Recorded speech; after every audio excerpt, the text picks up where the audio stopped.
Throughout the Second World War, there were a huge number of torture and execution methods used in the Pacific Theatre by Japanese soldiers and forces to punish prisoners of war.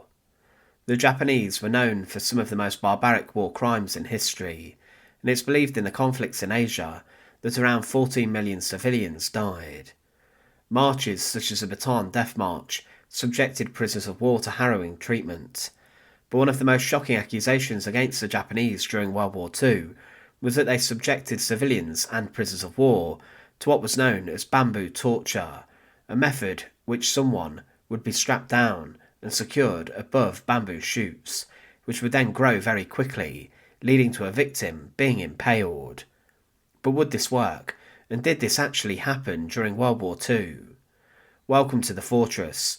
Join us today as we look at bamboo torture, and as always, to support our channel, please make sure to subscribe.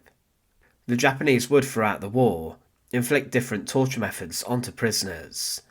This varied from having fingernails ripped from their hands to electric shocks, and even at times brutal floggings, which would cause death. The torturers were there to extract information, and one former Japanese officer stated of this that the major means of getting intelligence was to extract information by interrogating prisoners. Torture was an unavoidable necessity. Murdering and burying them follows naturally. You do it so you won't be found out. I believed and acted this way because I was convinced of what I was doing. We carried out our duty as instructed by our masters. We did it for the sake of our country. From our obligation to our ancestors.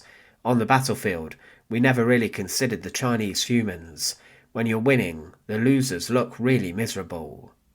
They also waterboarded prisoners, but one of the most striking and horrific torture methods used was known as bamboo torture. A victim would be secured and tied down over a number of bamboo shoots, which would then grow very quickly.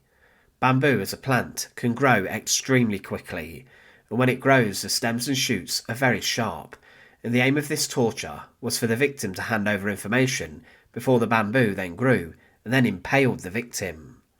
This was done often with the prisoner being strapped down, and at first it would be very uncomfortable, but then the sharp shoot, jabbing itself into a victim's body, could be enough for them to decide to give over information. The whole point of this was to extract intelligence, but also to spread torture and horror.